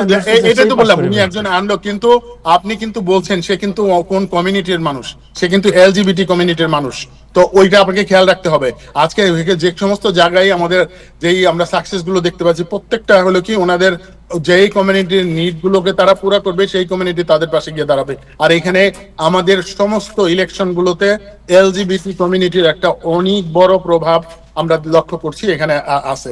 আর সেটাতে কেউ আমার সাথে দ্বিমত করতে পারবেন না। ধন্যবাদ সবাইকে। আমরা আশা করব অদূর ভবিষ্যতে যারা ক্যান্ডিডেট ঘোষণা করবেন, প্লিজ আপনারা একটু হোমওয়ার্ক করুন আপনার কমিউনিটি বোর্ডের সাথে, অফিসিয়ালদের সাথে, ওইখানকার কমিউনিটির সাথে, তাহলে আমরা আরো ভালো রেজাল্ট পেতে পারবো আশা করি। ধন্যবাদ। Thank you so much. Thank you Hasan ভাই, আপনাকে অনেক ধন্যবাদ। এবং ডক্টর মহসিন পাটোয়ারি। আমরা শুরু করবো মামদানি ইমার্জ। আজকে সারা বিশ্বের হেডলাইন হচ্ছে Mamdani emerge as king maker, pushing his state to primary sweep. এটা হচ্ছে আজকের সারা বিশ্বের খবর। এবং আসলে মামদানির যে ইমার্জ, তার যে আপনার এগিয়ে আসার ডেমোক্রেটিক পার্টির যে পুরনো যে আপনার লিডারশিপ, এই লিডারশিপকে অনেকটা কাঁপিয়ে দিয়েছে। সো আমরা একটু দেখে নিই আগে মামদানি কী বলছেন, এরপরে আপনাদের সাথে আলোচনা আসবো। একটু দেখি মামদানি কী বলছেন। And what I see these results as a reflection of are the fact that New Yorkers are hungry for a new kind of politics. They are hungry for a politics that understands working people should be at the heart of it. And what we saw last night was a hunger for leaders who will be there on the front lines, looking to make it easier for working people to afford life in the greatest city in the world. What we're going to see from the three congressional candidates that I was so proud to endorse and who all won yesterday in Daria Lisa Avila Chevalier, Claire Valdez, Brad Lander, as well as what we're going to see from the 5 state legislative candidates that I endorsed that won yesterday evening, Iapa Syra Tupac, Eli Northrup, Samantha Katan, Abir Kawas, and Brian Romero, is a singular focus on the fight of the working person. Thank you so much. Hasan ভাই, আপনাকে দিয়ে শুরু করি, এরপরে মসিম ভাইয়ের কাছে যাবো। জি তাহের, সবাইকে শুভেচ্ছা। আপনি বললেন রাজনৈতিকভাবে একটা ভূমিকম্প হয়েছে। ভূমিকম্প আসলে, তবে এটাকে আমি বলবো মৃদু ভূমিকম্প। যেমন ঢাকায় গতকাল পরশুদিন মৃদু ভূমিকম্প হয়েছে। মৃদু ভূমিকম্প কারণটা কি? এটা লোকালাইজ ভূমিকম্প। ভূমিকম্পটা হচ্ছে নিউ ইয়র্কে একটা ব্লু, শুধু ব্লু নয়, গভীরতম ব্লু একটা সিটি। কেমন স্টেট নয়, সিটি। বলে এই সিটির নির্বাচনের ফলাফল দিয়ে পুরো মার্কিন যুক্তরাষ্ট্রের আগামী নির্বাচনের ফলাফল নির্ধারণ হবে না। এটা 1 নম্বর। ভয়ের কথা আপনাকে বলি আমি, যেমন ধরা যাক আমরা খুব উত্তেজিত একটা এই এসপায়াতকে যে মেয়েটি হারিয়েছে, অল্প বয়সী মেয়ে, ছাত্র, in fact doctoral candidate Chevalier, she will be the poster child of the Democratic Party at the hands of the Republicans. Why? Chevalier কি বলেছে? পুলিশ অ্যাবলিশ করতে হবে, বর্ডার বাদ দিতে হবে, আইস বন্ধ করতে হবে। দিজ আর দ্য ইস্যু যেগুলি রিপাবলিকানরা লাভ দিয়ে ধরে নেবে এবং বলবে যে এই হচ্ছে democratic party, extreme right, extreme left. কেমন? ফলে এতে লাভ যতটুকু হবে হয়েছে, কিন্তু এর প্রভাবটা সারা দেশে কতটুকু পড়বে আমি এই নিয়ে উদ্বিগ্ন। কারণ আমেরিকা এখনো তৈরি না, কিন্তু এইরকম, আমি অতি দক্ষিণ বলবো না, অতি বাম বলবো না, ডেফিনেটলি আমেরিকান মূলধারা রাজনীতির সঙ্গে তুলনা করলে দিস ইজ কোয়াইট এক্সট্রিম। বিশেষ করে বর্ডার ইরেজ করার যে কথা তিনি বলেছেন। কেমন? যে ইস্যুটা নিউ ইয়র্কের ভোটারদের কাছে রেজোনেট করেছে তা হচ্ছে গাজা, এতে কোনো সন্দেহ নাই। গাজা ইস্যুটা, যেমন থাকবে আমি যেখানে থাকি ডিস্ট্রিক্টে, রাজকুমার, জেনিফার হারলো কেন? একটাই তো issue. Jennifer is a reasonable council woman, কিন্তু যেহেতু অ্যাসেম্বলি ওয়াম্যান, যেহেতু খুব ওপেনলি সে ইসরায়েলের পক্ষে থেকেছে, পয়সা নিয়েছে, ইট ডিডন্ট ওয়ার্ক ফর হার। কেমন? এসপায়াত 5 বার সে কংগ্রেস সদস্য হয়েছে, সে হিসপ্যানিক ককাসের চেয়ার, সেই লোকটা হেরে গেল কার কাছে? একজন কম বয়সী মানুষের কাছে, যে আগে কখনো কোনো উল্লেখযোগ্য কোনো অফিস হোল্ড করেনি। অফকোর্স এর পেছনে বড় ফ্যাক্টর একটা হচ্ছে গিয়ে মেয়র মামদানি এবং তার পপুলারিটি, কিন্তু যে তার অন্য বড় কারণ হচ্ছে যে এই শহরের মানুষরা, আমরা যেটা বলেছে Mamdani, hungry for new politics, hungry for new leadership. এই যে বুড়োরা ক্ষমতা ধরে বসে আছে 10, 15, 25, 30 বছর ধরে। এই আপনার প্রোগ্রামে 2 দিন আগে আমরা কথা বললাম গ্রেস মেংয়ের সাথে, একটি প্রশ্নের সঠিক জবাব তিনি দেননি। তিনি যেভাবে কথা বলেন, আপনি তাকে হাও বলতে পারেন, নাও বলতে পারেন, স্পষ্ট করে কথা বলতে তারা পারেন না। আমি তাকে প্রশ্ন করলাম, যুদ্ধ হচ্ছে ড্যান গোল্ডম্যান এবং আমাদের কি নাম, ল্যান্ডারের সাথে, আপনি কার পক্ষে? তার কলিগ কিন্তু ড্যান গোল্ডম্যান, এবং তিনি ভালো করে জানেন ড্যান গোল্ডম্যান একদম অকৃত্রিম ইসরায়েল ভক্ত। Why don't you have a position on that? আপনার কোনো পজিশন নেই কেন এই প্রশ্নে? কেন আপনি আমি আপনার ভোটার, আপনি আমাকে কেন জানাবেন না? কেন আপনি দুই নৌকা বাদে থাকবেন একসাথে? বলে এই পুরনো ডেমোক্রেটিক লিডারশিপকে চ্যালেঞ্জ করাটা খুবই জরুরি ছিল। এখন প্রশ্ন হচ্ছে যে এর ফলটা কি দাঁড়াবে? এই ফলে প্রথমত ডেমোক্রেটিক পার্টি নেতৃত্ব দিয়া বিভক্ত হবে। যে তিনজন হেরেছে মামদানির এন্ডোর্সমেন্টের পক্ষে, তিনজনকে কিন্তু আমাদের হাকিম জেফরি সাহেব এন্ডোর্স করেছিলেন, তাদের পক্ষে ইনডিরেক্টলি বা ডিরেক্টলি ক্যাম্পেইনও করেছেন। তাহলে কি দাঁড়ালো? এবং কোয়াইট লাইকলি এরা কেউই হাকিম জেফরির পক্ষে ভোট দেবেন না যদি তিনি আগামী হাউসে আমাদের ডেমোক্রেটদের পক্ষে আসে। তার মানে কি দাঁড়ালো? যে democratic leadership is threatened by this younger newbies, নতুন পলিটিশিয়ান দ্বারা থ্রেটেন হচ্ছেন। সেটা ভালো কি মন্দ আমি জানি না, কিন্তু এটা ডেফিনেটলি আগামী নির্বাচনের ফলাফলকে প্রভাবিত করবে। আজকে ট্রাম্প সাহেব কি বলেছেন? মিটিং থেকে বের হয়ে তিনি কি বললেন? দে আর অল কমিউনিস্ট। এরা কেউ কমিউনিস্ট নয়, ভালো করে জানি আমরা।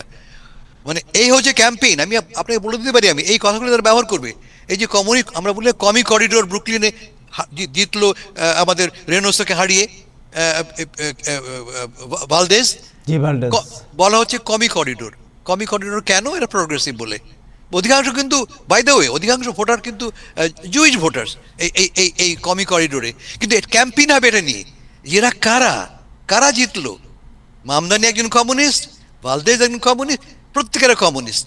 তুমি কি চাও কমিউনিস্ট? ইন্টারেস্টিংলি বলি আপনাকে, আমি এই মুহূর্তে মার্কিন 1/3 সোশ্যালিজমের পর, কেউই কমিউনিজমকে সাপোর্ট করে না, মেবি 1/3 সাপোর্ট করে সোশ্যালিজমকে। কিন্তু অ্যামাং ইয়াং পিপল, আমি এই দেখছিলাম একটু আগে স্ট্যাটিস্টিক্স, 18 থেকে 34 বছর বয়স্ক ইয়াংদের মধ্যে 49% মনে করে socialism is better then capitalism.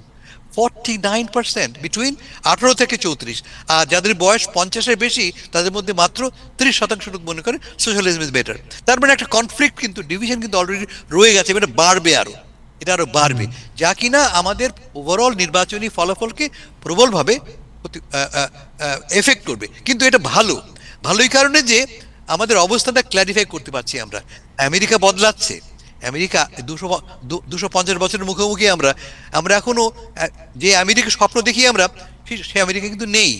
ওয়াশিংটনে বসে আছেন এমন একজন লোক যিনি হাউজিং এর বিল আজকে স্বাক্ষর করার কথা, লাভ দিনে বললেন আমি হাউজিং বিল পাস করবো না। কেন?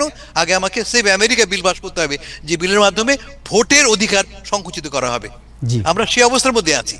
কেমন? ফলে এই নির্বাচনটা সত্যি কি প্রভাব ফেলবে আমি আরো অপেক্ষা করতে চাই। Thank you so much, thank you doctor Mohsin, professor Mohsin Patwari. আপনার কাছে যাই, আপনি তো পলিটিক্যাল অনেক বিষয়ে ওয়াচ করেন, অনেক পুরনো শিক্ষক, এবং আপনি যুক্তরাষ্ট্রে অনেকদিন থেকে আছেন। আপনার কি মনে হয় যেটা গতকালকের যে নির্বাচন এবং আমদানির যে মানে পলিটিক্যাল যে আপনার তার যে পাওয়ার যেটা দেখালো, সে তাতে কি মনে হয় যে কি ধরনের ইনফ্লুয়েন্স হবে আমাদের কমিউনিটির উপরে? এটা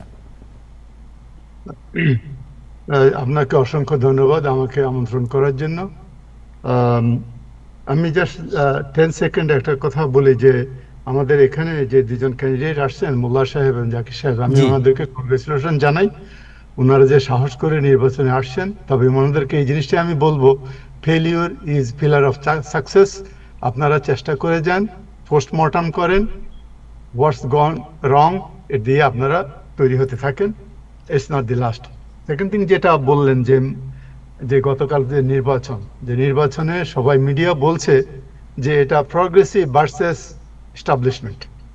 অ্যাকচুয়ালি তাই হয়েছে। চ্যাক হাকিম জেফরি, এদিকে বার্নি স্যান্ডার্স, মামদানি অ্যান্ড ওকাজিও।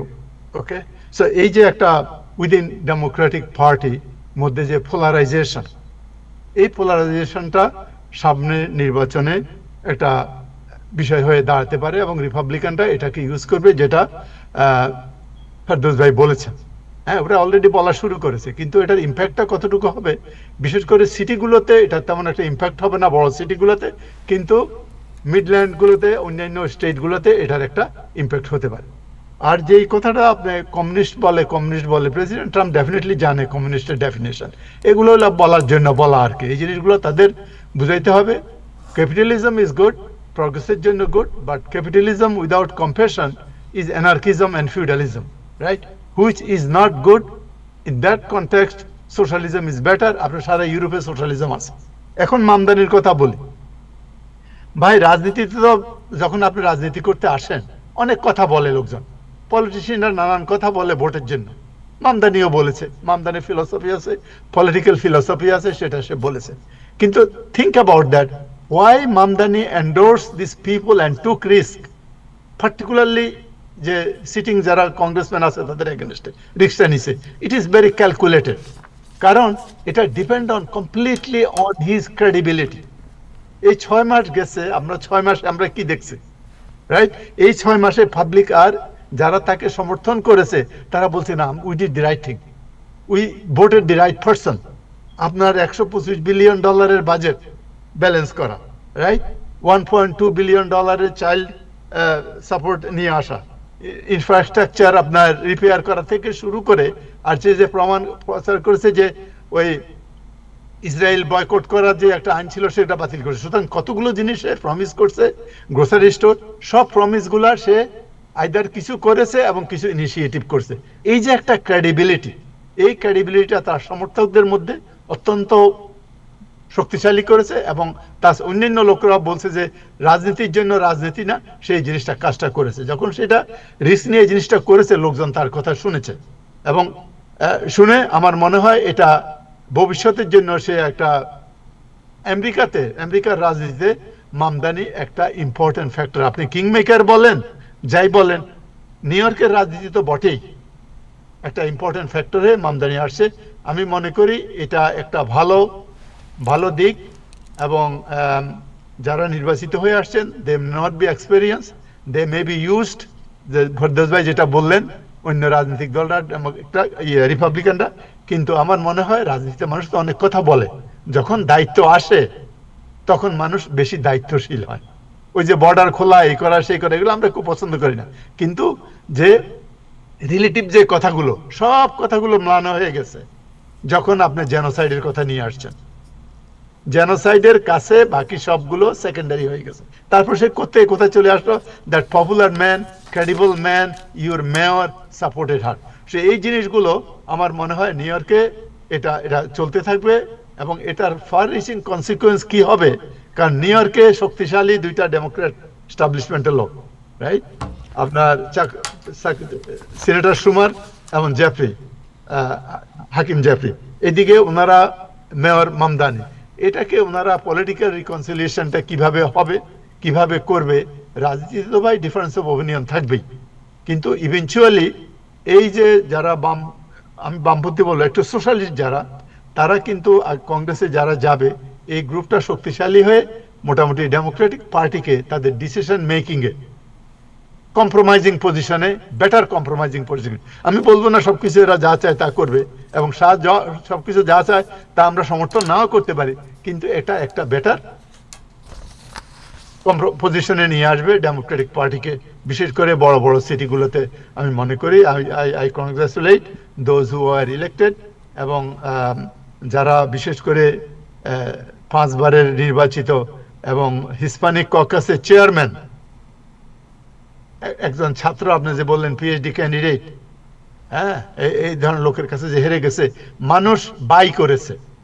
এই বাইটা শুধু ওই গাজা এবং মামদানির উপর যে কনফিডেন্স, সে যে ডেলিভারি করতে পেরেছে, আমি মনে করি, এটা আমার বিশ্বাস, যা আমি বুঝতে পেরেছি, তাই জন্য তার সম্ভব হয়েছে বলে আমি মনে করি আর কি। এবং এই ট্রেন্ডটা চলতে থাকবে, এবং he was very careful who he endorse, who he doesn't endorse. সবাইকে কিন্তু একভাবে এন্ডোর্স করে নাই, কারণ বুঝে শুনে এন্ডোর্স করেছে। এই যে একজন ভাই বললো কি যেন, যে তার যখন নির্বাচন হয়েছিল অনেকেই তাকে সমর্থন করেছে, রাইট? সুতরাং he has to be careful who endorse, he endorse, who he don't endorse. এটা আমি বলতে চাই আর কি, যে এটা একটা ভালো ফলাফল হয়েছে বামদের জন্য আর কি। Thank you so much, thank you Ibrahim Sharif এবং হাসান ভাই। আপনাকে জানতে চাই, যেমন ধরেন মামদানির যে ক্যারিশমা, যেটা নিয়ে আমরা আলোচনা করছি, যে উনি যাদেরকে এন্ডোর্স করেছেন, ইভেন স্টেট লেভেলে আপনি দেখেন, যে আপনি যদি যেন আবের কাওয়াস, এরাব একজন মহিলা, ওনাকে এন্ডোর্স করেছে, আপনার আরো কয়েকজনকে ওই এলাকায় এন্ডোর্স করেছে, এবং 5 জনকে, রাইট? এবং এরা 5 জনে জিতেছে, সবাই জিতে গেছে আপনার। এবং আপনি আবের খাওয়ার যদি বলি, উনি কম্পেয়ার টু যিনি ওইখানে দাঁড়িয়েছিলেন আপনার অ্যাসেম্বলিম্যান স্টিভেন, তার চেয়ে অনেক নতুন, ওই এরিয়াতেও নতুন, কিন্তু দেখা যায় তারপর তিনি অনেক বেশি ভোটে জিতে গেছেন। সো এই মামদানির যে এই যে ইনফ্লুয়েন্স, সেই ইনফ্লুয়েন্সটাকে আপনি কীভাবে দেখছেন? তাহের মাথায় রাখতে হবে যে এটা প্রাইমারি ভোট, কিন্তু প্রাইমারি ভোট কে দিতে যায়? দলের সবচাইতে লয়াল এবং প্রবাবলি আইডিওলজিক্যালি কমিটেড যারা, সাধারণ ভোটাররা কিন্তু না। একটু আগে আমাদের কে বলে গেলেন, আমিন ভাই বলে গেলেন যে আমরা তো ভোট দিতেই যাই না। কারণটা কি? এটা জেনারেল ইলেকশন নয়, এটা প্রাইমারি, এবং প্রাইমারিতে সবসময় যারা সবচেয়ে আইডিওলজিক্যালি কমিটেড। কত পার্সেন্ট ভোট পড়েছে গতকাল ওভারঅল? সব মিলে কত পার্সেন্ট? মানে তার মানে লিটারালি 10-15 হাজার মানুষ সিদ্ধান্তগুলি নিচ্ছে আমাদের সবার পক্ষ থেকে, 5 লক্ষ লোকের পক্ষ থেকে বা 1 লক্ষ লোকের পক্ষ থেকে 15 হাজার লোক ভোট সিদ্ধান্ত নিচ্ছে। ফলে এটা এর মানে এ না যে এটাই আলটিমেট ফলাফল। কেমন? এটা একটা ব্যাপার। 2 নম্বর, এরা প্রত্যেকেই মামদানির কাঁধে বন্দুক রেখে জিতেছে, এতে কোনো সন্দেহ নেই। যেমন ট্রাম্পের কাঁধে বন্দুক রেখে রিপাবলিকানরা জিতে আসে, প্রাইমারিতে জিতে আসছে না। মানে ভোট দিচ্ছি আসলে আমি ট্রাম্পকে, ভোট দিচ্ছি আসলে আমি মামদানিকে। আমি তো চিনি না কে এই রেনেসমন কি বলে কাওয়াজ মনে করা যায়, তাকে চিনি জানি না। কিন্তু যেহেতু মামদানি আমার নেতা, সে এন্ডোর্স করেছে। এখন যেটা আমি আপনাকে বললাম তার একটু আগে, এর প্রতিক্রিয়া বিয়ন্ড নিউ ইয়র্ক কি হবে? এই নিউ ইয়র্কে তো আমরা ব্লু কমিটেড লেফট মনে করা যাক, but what about suburban voter? Long আইল্যান্ডে কি হবে? লং আইল্যান্ড ওরা কি বলতে পারে যে ভাই এই তো কমিরা আসতেছে, কমিউনিস্টরা আসছে, ঢাকাও কমিউনিস্ট। ফলে যেই সেন্ট্রিস্ট বা রাইটিস্ট ক্যান্ডিডেট জেতার কথা নয়, এই ভয় থেকে জিতে আসবে। আর একটা কথা হচ্ছে ইসরায়েল ফ্যাক্টর। ভুলে যাবেন না যে ইসরায়েল বা APEC is still a very powerful factor. Maybe হয়তো বা ইনার সিটিতে নয়, হয়তো ব্রঙ্কসে ব্রুকলিনে নয়, কিন্তু ওভারঅল নিউ ইয়র্ক স্টেটে they are very powerful and they will be using, এই যে বললাম একটু আগে ইমেজটা, এই দেখো এই মেয়ে কি বলেছে, বর্ডার তুলে দাও। সব ডেমোক্রেট পার্টির লোকেরা বর্ডার তুলে দেওয়ার পক্ষে। They will have a campaign against the democratic party এই স্লোগানগুলি ব্যবহার করে, এবং তার ফলটা কিন্তু খুব ভালো নাও হতে পারে। Thank you. ইব্রাহিম জুলকুমার, আপনার কি মনে হয়, আপনি কি ক্যাম্পেইন আলোচনা শুরু করবেন? এটা এত সুন্দর করে হাসান ভাই এবং ডক্টর মহসিন পাটোয়ারি বলেছেন, বলার কিছু না। আমার শুধু সুজা সাপ্তাহ কথা ভাই, এই যে কান্দের কথা আর বন্দুকের কথা যখন আসলো, এই আমাদের কান্দের উপর রাইখা বন্দুক স্বীকার করলেন মামদানি সাহেব, এখন কান্দে লাথি দিয়া বন্দুকে সরাইয়া দিলেন। এই মামদানি সাহেবের ইলেকশনের সময় আমরা সবাই নারায়ের তকবীর দিয়া, কেউ জাজাকাল্লাহ বলে এই মামদানির ইলেকশনে পাশ করলাম। উনিও পাশ করার পর এসে বললো যে আঙ্কেল আন্টি। এই মামদানির সাথে আমাদের বাংলাদেশি কমিউনিটিদের এই কোয়ালিশন যেটা গড়ে উঠছিল, একটা সম্পর্ক গড়ে উঠছিল, এটা বাংলো কেমনে? আর মামদানি নামের যে ক্রেজ, এটা শুরু হয়েছে, এটা বেশি দিন থাকবে না। এই মুচকি হাসি বেশি দিন মলিন হইতে সময় লাগে না। বাঙালি মানুষ ইতিমধ্যে দাঁড়ায় গেছে। আপনারা 1-2 এখানে বইয়া সুন্দর সুন্দর ক্যারিসমেটিক লিডারের উপর কবিতা লেখেন, ভালো। সাধারণ মানুষ বাংলাদেশি সমস্ত বিগড়ে গেছে, সাউথ এশিয়ান বিগড়ে গেছে, যে এই লোক আমাদের সাথে নাই। এই লোক তার রাজনৈতিক সুবিধার জন্য, তার রাজনৈতিক এজেন্ডার জন্য, ওই যে লোক সীমানা উঠাইয়া দিতে চায়, এগুলো সস্তা স্লোগান দিয়ে পুলিশ উঠাইয়া দিতে চায়, সে রাজনৈতিক ফায়দা লুটতে চায়, এইটার বিরুদ্ধে আমেরিকার বিভিন্ন কমিউনিটি দাঁড়াইয়া যাইতেছে। এবং আপনি দেখবেন আগামী এই ইলেকশনের যে সাইকেলটা আছে, মধ্যবর্তী নির্বাচনের আগেই এই মামদানি ক্রেজ শেষ, নতুন আওয়াজ দিতে হবে। ধন্যবাদ আপনাদেরকে। Thank you. আমিন মাহিদি ভাই শুনতে পাচ্ছেন? ওকে, আমিন মাহিদি ভাই পাশে নাই। মহসিন ভাই, আমিন মাহিদি আপনার কাছে দেখতে পাচ্ছি না, আপনার ভিডিও অফ হয়ে আছে। জি, আমি অন করতেছি, আমি একটু বের হয়ে গেছিলাম তো ওই জন্য, কোনো অসুবিধা নেই। ডক্টর মহসিন পাটোয়ারির কথা শুনি একটু, কনক্লুশনারি রিমার্ক, এন্ড দেন আমিন মাহিদি ভাইয়ের কথা শুনবো। ডক্টর মহসিন পাটোয়ারি, জি জি, কি বলতে চাচ্ছেন? না, বলছি যে এই যে ইনফ্লুয়েন্স যেটা হাসান ভাই বললেন যে এটা সাময়িক ইনফ্লুয়েন্স, এটা লোকাল। ইব্রাহিম জুলকুমার বললেন যে এটা টিকবে না, এটা বেশি দিন উবে যাবে। আপনার কি মনে হয়? আমি ফেরদৌস ভাইকে তো আমি আমার আগের যে বক্তব্যতে আমি ওটা ক্রেডিবিলিটি আমি বলেছি তো, যে এটা যে বড় সিটিগুলোতে এটা এক ধরনের পপুলেশন এই এফেক্টটা হবে, কিন্তু অন্যান্য জায়গায় ওই যে জুজুর যে ভয়টা আর কি, রাইট? আমেরিকাতে কোনোদিন কমিউনিজম আসবে না, এটা এটা সবাই জানে, এটা সবাই জানে। তবুও এটাকে ইউজ করার জন্য তারা কেউ ইউজ করবে এবং অন্য স্টেটগুলোতে বলবে যে এটা করেছে। কিন্তু মামদানিকেও তো কমিউনিস্ট বলছে, কিন্তু তারপর তো মামদানি জিতে আসে। এক। দুই নম্বর, ইব্রাহিম ভাই যে কথাটা বললেন, চৌধুরী সাহেব আমাদের এডিটর সাহেব যেটা বললো, যে আমি তো এই যে মামদানির যে এন্ডোর্স করলে তারা জিতেছে, এটা কিন্তু বাতাস থেকে হয় না। এটা মামদানি, আমি মনে করি যে কাগজপত্র দেখে কিছু কিছু শুনি তো ওগুলা দেখে, যে মামদানির যে ক্রেডিবিলিটি, আপনি দেখেন রাজনীতিবিদরা অনেক কিছু বলে, মিথ্যা কথা বলে, সত্য কথা বলে ভোট পাওয়ার জন্য, কিন্তু মামদানি যে কতগুলো স্টেপ নিয়েছে, এবং আমি যে বললাম এই স্টেপগুলো তো ক্রেডিবল স্টেপ। বাট হ্যাঁ, এটার ফলটা কি হবে at the end we may disagree, but what he promised এগুলা করেছে, এটা তো ভাই পজিটিভ দিক, রাইট? আর এই পজিটিভ দিকগুলো আমাকে তো দেখতে হবে। আমি রাজনীতিবিদ না, বাট আমি রেজিস্টার্ড ডেমোক্র্যাট। সেটা হলো আমি দেখছি যে এটা সহসা এটা যাবে না। কারণ আপনি যখন যারা বামপন্থী একটু রাজনীতি করে, ওরা বাতাসের রাজনীতি করে না, তারা আইডিওলজিক্যাল ভিত্তিক রাজনীতি করে। বামপন্থী বলেন আর এক্সট্রিম রাইট ডানপন্থী বলেন, তারা আইডিওলজি ভিত্তিক রাজনীতিকে আপনি ফু মেরে উড়াই দিতে পারবেন না। এটা ইনগ্রেইনড ইন দেয়ার সিস্টেম, রাইট? আমরা তো দেখি এখানে অনেক পিঙ্কস্টাইন থেকে শুরু করে অনেক জুইশ লিডার রাজনীতিবিদ আছে, ওই আইডিওলজির উপর ভিত্তি করেই তারা বলছে যে মামদানি কি বলছে বা বার্নি স্যান্ডার্স কি বলছে, প্রেসিডেন্ট ট্রাম্প কি বলছে, তার চেয়েও আইডিওলজিটা তাদের কাছে ভেরি ইম্পর্টেন্ট। সেই আইডিওলজির ভিত্তিতে আমি মনে করি এটা এত তাড়াতাড়ি যাবে না। আমি একটু ভেরি অনারেবলি ডিসএগ্রি করি যে এটা it will sustain for a while. যদি মামদানি আরো কিছু কাজগুলো করে যেতে চায়, ফল যাই হোক, গোসারির ফল যাই হোক, কিন্তু উনি যে প্রমিসটা করেছে, এটা করলে মানুষ ভাববে যে yes, this is a good politician, we should support him. Thank thank you. You so much. So last question, Mahidi ভাই আপনারাও আছেন, হাসান ভাই আছেন। আমি আজকে একটি ইমেল পেয়েছি মামদানি ক্যাম্পেইন থেকে, উনি অলরেডি ফান্ড রেজিং শুরু করে দিয়েছেন, এবং অনেক দু একজন বলছেন যে ওনার যে অ্যাডভাইজার যারা আছে তারা ইতিমধ্যেই ওনার পরবর্তী যে মেয়রাল যে বিড হবে, এই বিডের মানে একটা প্ল্যান এমনভাবে করছেন যাতে পুরো সিটির মধ্যে ওনার লোকরাই থাকে সব জায়গায়। What is year comment Hasan ভাই? এটা তো খুবই বুদ্ধিমানের রাজনীতিবিদের লক্ষণ এটা একটা। তিনি তার অবস্থানটাকে, ডাইনাস্টি নয়, তার অবস্থানটাকে পোক্ত করতে চান। Is this quite normal? আমি আমার লোককে চাই কেন? আমি আমার পলিসি ইমপ্লিমেন্ট করতে চাই, এবং আমি চাই শুরু করে দিয়েছেন অলরেডি। আমেরিকার নির্বাচনের প্রক্রিয়াটা কি?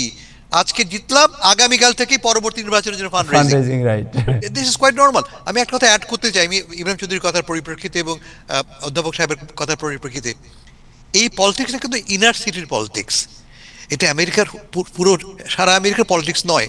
কারণ ইনার সিটিতে এই যে বিভক্তিটা, আমাদের হাউজিং ক্রাইসিস মনে করা যাক, আমাদের ইকোনমিক ডিসপ্যারিটি মনে করা যাক, কেমন এসবই এত অ্যাকিউট।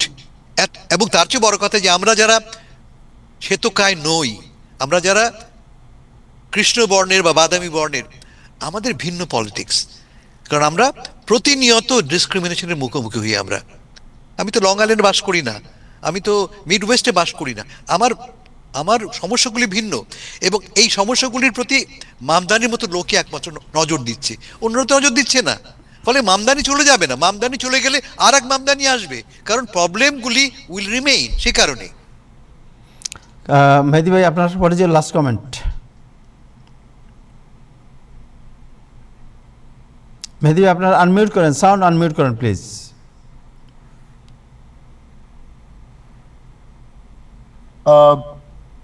থ্যাংক ইউ তাহের ভাই। আবারও আমি আজকে হাসান ভাইয়ের সাথে এবং আমাদের ইব্রাহিম চৌধুরী ভাইয়ের সাথে একটু দ্বিমত পোষণ করবো। It's not gonna go way very soon, it will take little time. আমি প্রফেসর সাহেবের সাথে একমত। আমাদের এই হাসান ভাই খুব সুন্দর করেই বলছেন, বাট ইন স্টিল এই প্রভাবটা, যেটা নামদানি যে ক্রেজটা এখন চলতেছে, এটা আরো একটু সময় ধরেই চলবে। তারপরে হয়তো কোনো যদি পরিবর্তন হয় কিংবা আরেকজন নামদানি আসবে, সেটা আমি আপনার সাথে আবার একমত। তবে আমাদের বাংলাদেশিদের, আমরা এই যে হুজুগে বাঙালি, এই এখনো কিন্তু আমরা সেটাই করতেছি।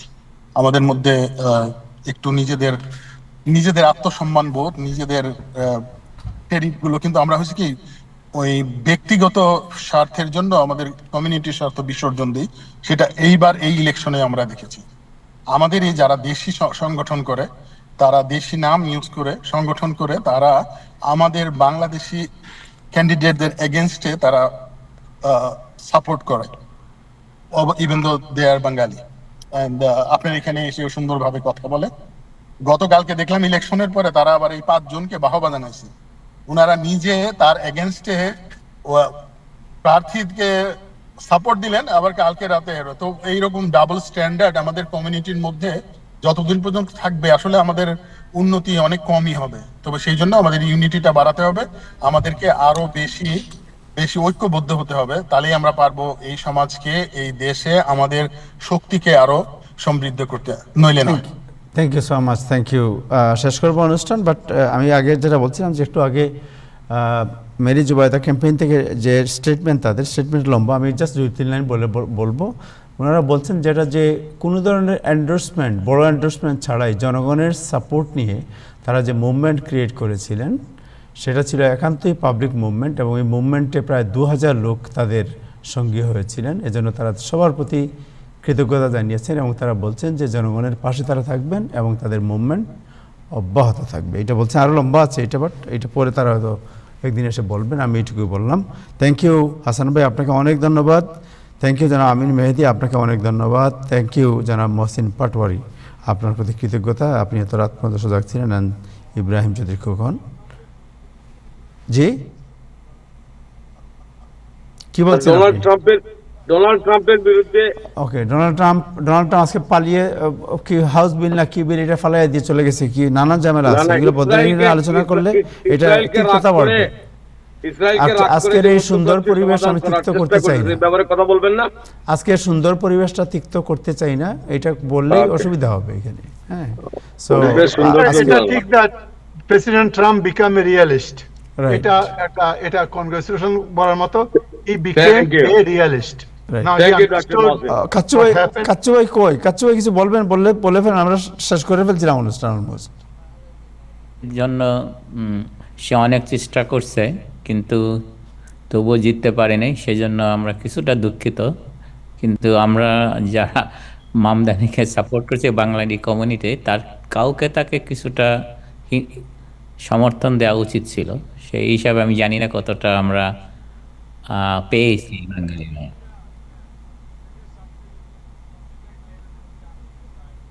কে বলছেন? ইব্রাহিম ভাই বলছেন? জি, কি বললেন? দেশিরা নিজেদের স্বার্থে যদি আগামী নির্বাচনে রিপাবলিকানের পক্ষেও যায়, স্বতন্ত্রের পক্ষে যায়, তাইলে আমি অবাক হবো না। 1 2 নম্বর হচ্ছে, দুজন মেরির নামটাই যখন উঠলো, আমি একটু বলি, আমরা তাদের অভিনন্দন জানাচ্ছি, কিন্তু এই মেরি, এই সানিমুল্লাহ, এই আপনার এদের জাকির, এদের যে শামসুল, এদের স্যাক্রিফাইসটা আমরা দেখি নাই। চাকরি বাকরি ছাড়া সংসার গত 6 মাস ধরে এরা ঘোরাঘুরি করতেছে, আমি তো এটা করি নাই। This is a big contribution. এরা তো টাকা পয়সা দান্দার জন্য যায় নাই, এরা তো যায় নাই যে আমি ওই রাজনীতি করে, আমি রাজনীতি করে একটু পয়সা কামাবো বাংলাদেশের মতো। এরা গেছে যে আপনার কমিউনিটির একটা দায়বদ্ধতা, এই কমিউনিটি থেকে আই শুড ফোকাস মাইসেলফ। কিন্তু তাদের যে স্যাক্রিফাইস, এই স্যাক্রিফাইস অনুযায়ী আমাদের যা কিছু করার ছিল আমরা করতে পারি নাই। তো আমি খুব ক্ষুব্ধ। এখন মানুষজন যদি, এই বাংলাদেশি মানুষজন খেপে রাগ করে, এরা যদি সবাই এই দল থেকে চলে যায়, আমার দোষ দিয়েন না। Thank you so much, thank you, আপনাকে অনেক ধন্যবাদ। থ্যাংক ইউ কাচ্চু ভাই, আপনাকে অনেক ধন্যবাদ শাহাব আহমেদ কাচ্চু ভাই, and thank you Amin Mehedi ভাই, and thank you professor Mohsin Patwari again. দর্শক, আজকে এ পর্যন্তই। আগামীকাল আরও অনেক বিষয়ে আমরা আলোচনা করব, এবং এই আলোচনার মাধ্যমেই আমরা আমাদের কমিউনিটিকে এম্পাওয়ার করার চেষ্টা করব। আমাদের কমিউনিটির এই যে ত্রুটি এবং আত্মসমালোচনার যে বিষয়টি, এটা আমরা কোনো ব্যক্তিগতভাবে কাউকে করি না, আমরা করি এই কারণে যাতে আমরা নিজেরা এই আত্মসমালোচনার মাধ্যমে সামনে একটা পরিশুদ্ধ পরিবেশে নিজেদেরকে এগিয়ে নিতে পারি। এটাই হচ্ছে টাইম টেলিভিশনের কাম্য এবং এই অনুষ্ঠানেরও কাম্য। আশা করি আপনারা সবাই বিষয়টি বুঝবেন এবং আমাদের সাথেই থাকবেন। আজকে এ পর্যন্তই, আগামীকাল আবার দেখা হবে। সবাই ভালো থাকবেন। খুদা হাফেজ।